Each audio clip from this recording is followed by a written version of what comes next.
En ce temps-là, Jésus prit la parole et dit, Père, Seigneur du ciel et de la terre, je proclame ta louange, ce que tu as caché aux sages et aux savants, tu l'as révélé aux tout-petits. Oui, Père, tu l'as voulu ainsi dans ta bienveillance.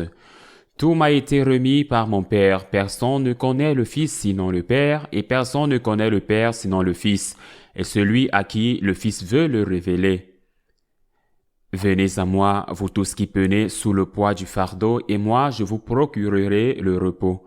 Prenez sur vous mon joug, devenez mes disciples, car je suis doux et humble de cœur, et vous trouverez le repos pour votre âme. Oui, mon joug est facile à porter et mon fardeau léger. Acclamons la parole de Dieu. L'Église célèbre aujourd'hui la fête de Sainte Catherine de Sienne, qui, en plus d'être une grande mystique, a joué un rôle extraordinaire dans l'histoire de l'Église. Pendant très longtemps, Rome n'a pas été une ville sûre.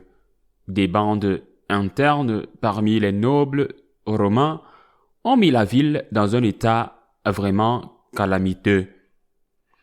Même le pape était en grand danger d'être dominé par ces seigneurs de la guerre et même de perdre la vie. Enfin, au XIVe siècle, au début du XIVe siècle, un pape français quitte Rome à moitié en fuite et établit la cour papale qui ne s'appelait pas encore le Vatican, établit son siège, bien qu'il soit toujours évêque de Rome. Il s'établit dans une ville du sud de la France, au bord du Rhône, la ville d'Avignon. Et ce qui était au départ une situation temporaire, parce que, je le répète, la situation à Rome était celle d'un énorme désordre public, est devenue une situation qui s'est prolongée dans le temps pendant près de 70 ans. Sept papes, tous français, ont résidé à Avignon, dans cette ville du sud de la France. Dans l'histoire de l'Église, c'est ce qu'on appelle la captivité d'Avignon, parce que ces sept papes français étaient des marionnettes du roi de France et faisaient ce que le roi de France voulait.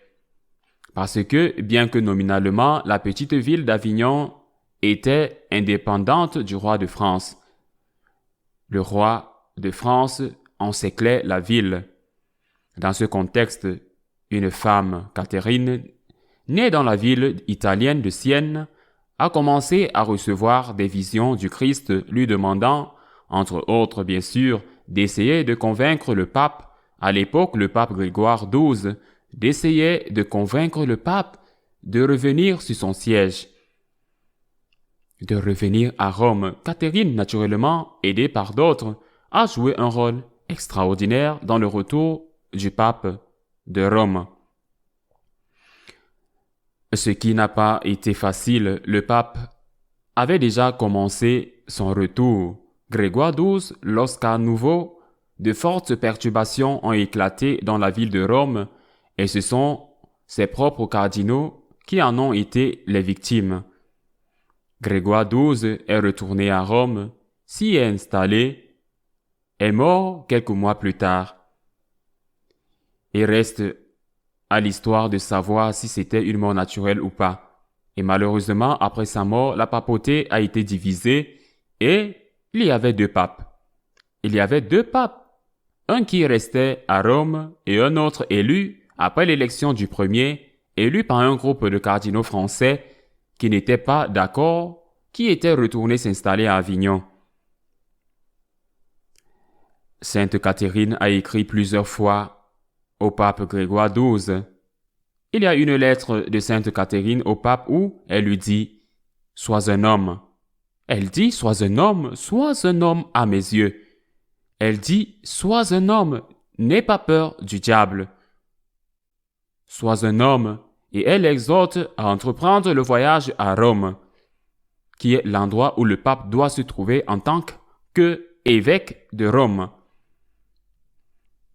Sainte Catherine comprend que l'amour du Christ est un amour qui passe par l'amour de l'Église et que S'il faut défendre l'Église, il faut le faire par amour du Christ et naturellement avec les formes, avec la méthode que l'amour chrétien exige.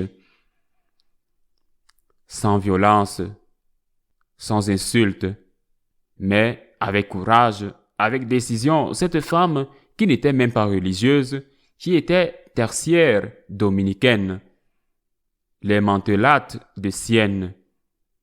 Cette femme s'est engagée dans la haute politique ecclésiastique et en plus, elle s'est entourée d'un groupe d'hommes courageux qui l'ont soutenue et elle s'est engagée là pour défendre le Christ et pour défendre l'Église. Elle aurait pu dire, comme d'autres, qu'est-ce que ça peut me faire? J'aime la messe quotidienne que j'ai eue, même avec mes œuvres sociales que j'ai eues. Elle a consacré une partie très importante de sa vie à soigner les malades et les malades dont personne ne voulait s'occuper. Elle a mené une vie pieuse. Elle aurait pu dire « Qu'est-ce que ça peut me faire? Je ne veux pas d'ennui. Je ne veux pas m'impliquer dans la politique ecclésiastique. » Mais le Seigneur lui a dit « Si tu m'aimes, tu dois te mêler de ce nid de frelons. Si tu es bonne, tu vas à la messe, tu fais l'aumône, tu t'occupes des pauvres, personne ne se mêlera de toi. Tu seras une sainte classique. Mais si tu te mêles de politique ecclésiastique, si tu commences à dire au pape qu'il doit retourner à Rome, et si tu lui dis « Sois un homme et défends l'Église et n'aie pas peur du diable », qu'est-ce qui peut t'arriver? Sainte Catherine l'a fait. Ce sont les choses que font les saints, et c'est pour cela qu'ils sont saints. Parce que leur amour pour le Christ les conduit même à risquer leur vie.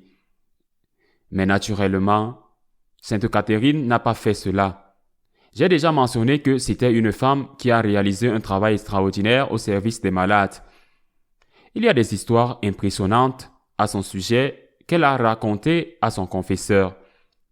Eh bien, c'était une grande mystique.